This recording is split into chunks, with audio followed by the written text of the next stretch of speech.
you've got your news feed. And from the news feed, let's say you wanted to see somebody that you knew. Okay, we'll go to my friend Colleen Joe. Brings her thing up here. It shows her giving the peace sign.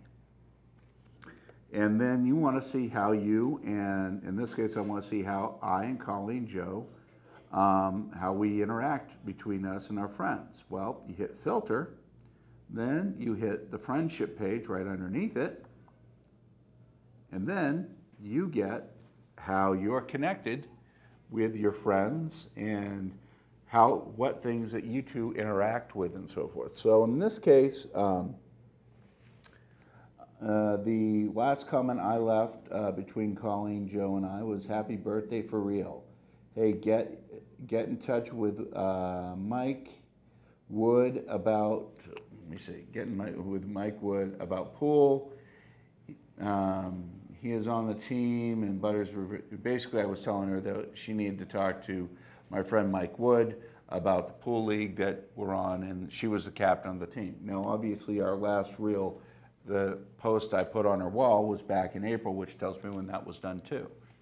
In this particular case, what differentiated what you and she were speaking about doing it this way rather than sending her an email? Oh no, this is to show how you two do your stuff together, and as far as this page is concerned. But I know what you're going to ask. The reason why I put it on her wall, because of the fact that I know that she frequents her Facebook an awful lot. So it was much easier, and I didn't mind putting that message out on her wall. It wouldn't be offensive. It would be something, hey, check in with this person. And so this is Facebook being used in that regard as a substitute for email? Sometimes. Sometimes it's just a quick... It's just less personal because your common friends are going to see whatever you post on her wall. Right.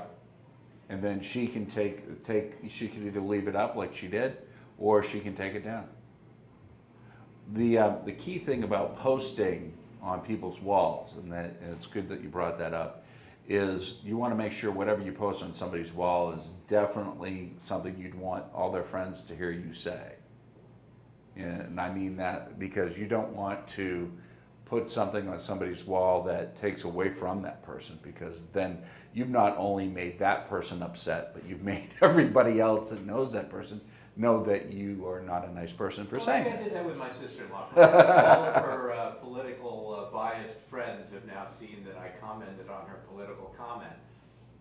And frankly, I don't care. Well, there you go. You're going to throw it out there. Unfortunately, you got to be willing to have it thrown back at you. Oh, and that's the wall. The wall is something anybody can post on anybody's wall when they're given that ability as a friend to do so. The key point is to make sure that whatever you are putting on somebody's wall is something that will not take away from that individual, and it will only help them. And or it will be something like a news. Hey, I'm going out tonight.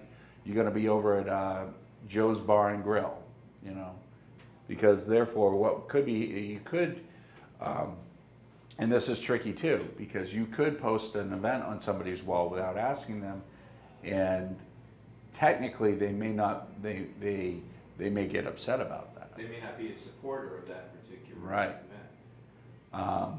However, if you just put it out there as a general message, then you're doing it another way. Yeah, like, as my post was at Kennedy's assassination, you could post, hey guys, it's going to be a fun event tonight if you want to show up. Right. That's more generalized and not pointed at any one particular person. Right. And that's part of like what you always want to think about. You always want to think about, once again, it's think twice before acting once. Then you also have the chat, what they call the chat capability, which is down here. And so if there was somebody online, this tells me right here all the people that are online, of course, and people that are on real time. So if there was somebody I wanted that I needed to speak to, I could hit chat. Like for instance, our buddy Matt Giacomoso, he's online right now. I could easily click on him, and then just start a conversation with him. Once again, by doing that, gives you that more interpersonal, connectivity, if you will. When it says that they're online, could it be that, how long ago was that noted? It's kind of a moot point, I'm just kind of curious. Well, you have Does that mean that within the last 3 minutes that Matthew has tweeted or texted or put out a Facebook message or done something on Facebook? What that means is he is logged into Facebook. That's all that means. Okay. That doesn't mean he's doing anything May with not be active on it. Right. Okay. He could, like, sometimes when you connect on somebody, it'll show them offline. That means they probably were online for a minute, but then they went offline. It could be that they just made a quick update and then left, maybe did it through their phone.